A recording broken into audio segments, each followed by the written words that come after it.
하시면은 높은 곳을 바라봅시다 라는 제목으로 말씀을 나누겠습니다. 자, 엊그제 새해가 밝았잖아요. 오늘이 벌써 1월 중순이 되었습니다. 1월 10일이죠. 새해가 밝은 지 얼마 안 됐는데 전해 오는 그 뉴스나 소식을 들어보면 참 암울한 이야기들이 많고요. 세상에는 참 이상한 일들이 많이 일어나는 것 같습니다. 며칠 전에 북한에서는 극초음속 미사일 발사 시험에 성공했다는 그런 발표도 있었죠. 700km 이상의 목표를 정확하게 명중하고 또 마하 5 이상의 그 속도를 냈다고 합니다. 대단한 것이죠. 러시아나 중국, 미국에 이어서 세계 네 번째로 그런 무기를 개발하고 있습니다. 주민들 먹여 살리기도 힘든데 무엇을 위한 무기 개발인지 모르겠습니다. 북한뿐이 아니죠. 세계 거의 모든 나라에서 군비 경쟁은 계속 이어지고 있습니다. 그런가 하면 미국에서는 폭설이 쏟아져 가지고 거의 80km 도로 구간에 많은 사람이 21시간 동안 갇혀 있는, 화장실도 못 가고 먹을 것도 떨어지고 춥고 그런 사고도 있었죠. 또 곳곳에 정전 사고도 있었고 화재 사고도 있었습니다. 우리나라에서도 엊그제 그 평택의 신축공사 현장에서 화재가 있어서 소방관 3명이 안타깝게 또 목숨을 잃었죠. 화재 현장에서 피해를 본 사람이 오히려 소방관들이었죠. 오스템 임플란트 직원은 회사 돈을 1,800억 원 이상 횡령했다가 체포됐습니다. 그런데 그 회사 직원 중에 한 명은 이런 글도 올렸습니다. 소액 주주들 빨간 피눈물을 흘릴 때 우리는 빨간 랍스터를 먹는다. 말이 되는 얘기입니까, 여러분? 참 세상에 이상한 일들이 많은 것 같습니다. 이와 같은 세상의 모습을 바라보면 아무런 희망도 미래도 보이지 않고요. 어지러움과 실망과 탄식뿐입니다. 그렇다고 해서 우리가 절망 가운데 살아갈 수는 없지 않습니까? 오늘 전도서에 나온 말씀도 이런 모습을 미리 알려주면서 경고하고 있다는 것이죠. 자, 8절에 나온 말씀 보겠습니다. 빈민을 학대하는 것, 정의와 공의를 짓밟는 것, 우리 사회에도 만연한 것입니다. 착취하고 횡령하고 내로남불이라는 말 들어보셨죠? 이미 유행어가 되어버렸고요. 유전무죄, 무전유죄 이런 말도 오래된 법칙처럼 되어버렸습니다. 권력자들은 법 위에 군림하고 있고요. 법을 제멋대로 집행하고 해석합니다. 참 답답한 세상 아닙니까, 여러분? 그런데 이런 일을 볼지라도 그것을 이상히 여기지 말라고 말씀하고 있는 거예요. 왜 그렇습니까, 여러분? 세상에는 항상 이런 일들이 있다는 겁니다. 세상에서 이루어지는 거의 모든 일이 그렇습니다. 그런데 또 한 가지 우리가 생각할 것은 뭐냐 하면 우리가 세상을 이상하게 여기는 것만큼 세상도 우리를 이상하게 여긴다고 하는 점입니다. 우리가 그리스도인들이라서 세상과 달라서 그런 것도 있을 수 있겠지만 그런 거 말고요. 세상에 사는 사람으로서 우리는 어떻습니까? 여러분, 사우스 파크라고 하는 미국의 풍자 애니메이션이 있는데요. 거기에 나오는 유명한 대사가 있습니다. 내가 이 세상에 마지막으로 남은 정상인이란 말인가? 여러분, 다른 사람은 다 비정상인 사람들처럼 보인다는 겁니다. 직장인들 명언 중에는요. 저 인간이 상사고 저 인간이 후배다. 이런 격언도 있습니다, 여러분. 아래 위로 다 이상한 사람들만 있는 거예요. 과연 자기만 정상인일까요? 어떻습니까, 여러분? 정상과 비정상의 기준도 모호하지만 과연 나는 정상입니까? 조그만 일에도 쉽게 화를 내지 않습니까? 사람의 겉모습만 보고도 함부로 말을 내뱉을 때가 있지 않습니까? 그러면서도 아주 작은 일에는 내 자신이 상처를 받고 있습니다. 작은 일에 쉽게 상처받고 무너지기도 한다는 것이죠. 또 나와 다르다고 해서 다른 사람을 쉽게 판단하고 정죄할 때도 있지 않습니까? 그러는 나 자신이 이상하지 않습니까? 다른 사람을 이상하게 생각하면서 다른 사람이 나를 이상하게 여기는 것은 참을 수가 없는 것이죠.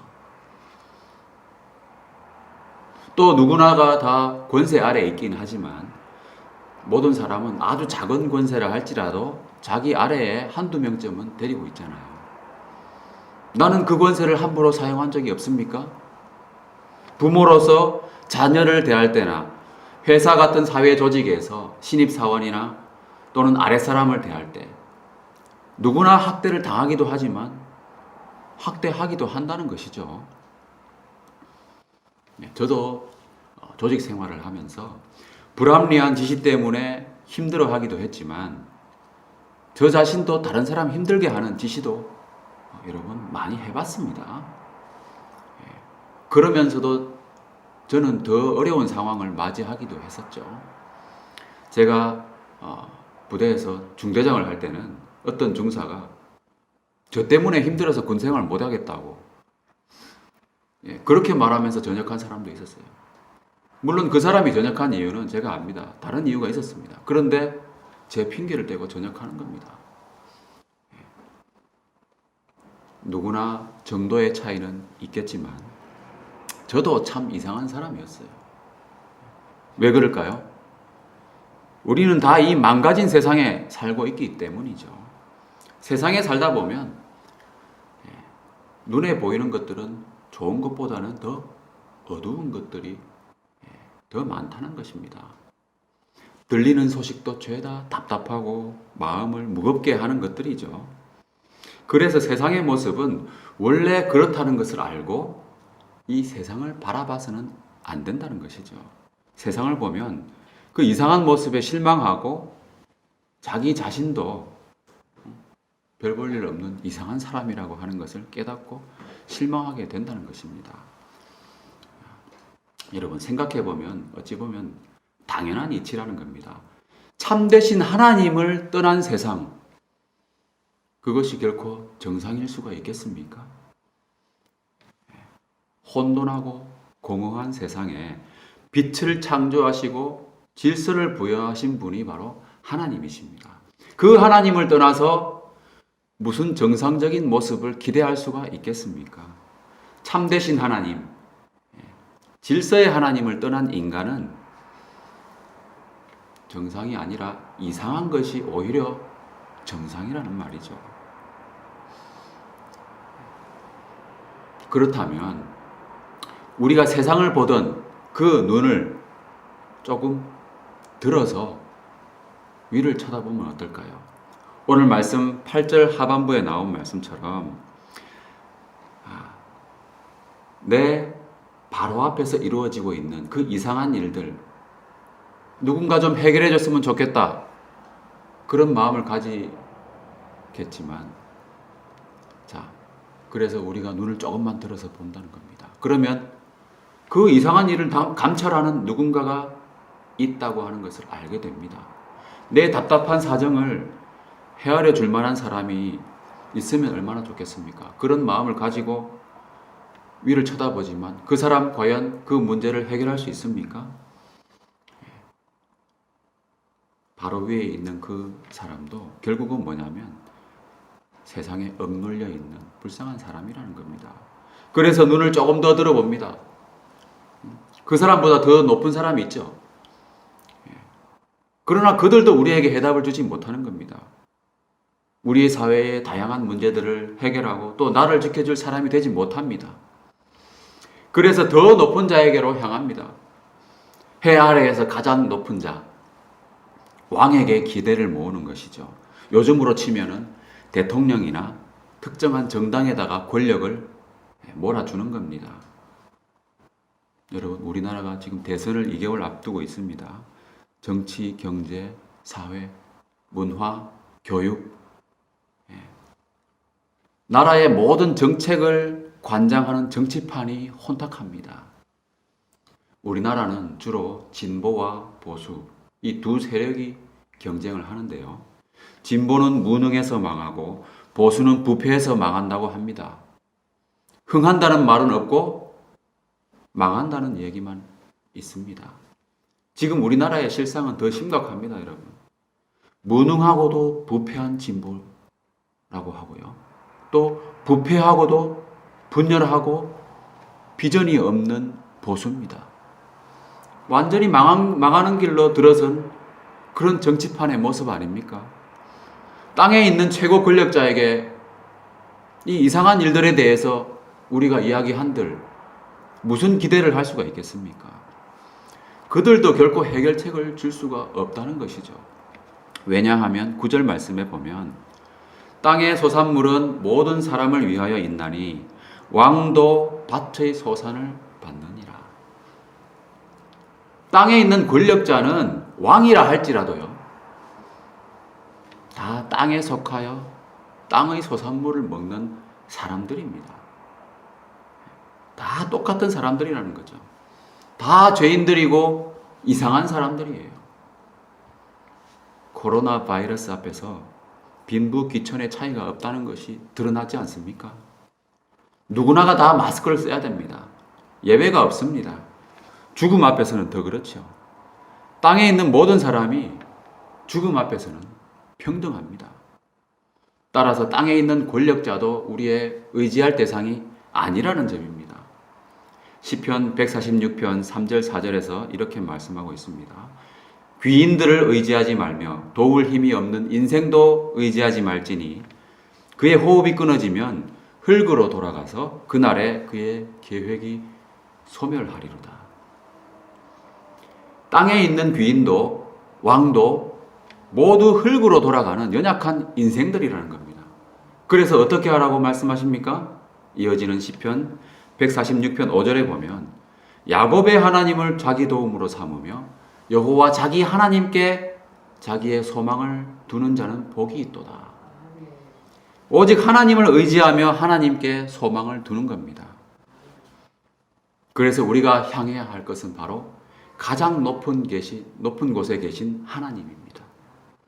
8절 말씀처럼 눈을 들고 점점 더 높이 들어서 가장 높은 곳, 더 높은 자들 위에 계신 분, 가장 높으신 주님께로 우리의 시선이 미쳐야 된다는 겁니다. 감사하게도 우리는 지극히 존귀하신 하나님께 나아갈 수가 있지 않습니까? 예수 그리스도의 이름으로 우리는 하나님 앞에 나아갈 수 있다는 겁니다. 이것은 어마어마한 특권임을 여러분 꼭 아시기 바랍니다. 땅에 있는 높은 자에게 나아가기는 쉽지 않습니다. 그러나 지존하신 하나님께는 언제 어디서든지 예수님의 이름으로 다가갈 수가 있다는 겁니다. 히브리서 4장 16절에는 그러므로 우리는 긍휼하심을 받고 때를 따라 돕는 은혜를 얻기 위하여 은혜의 보좌 앞에 담대히 나아갈 것이니라.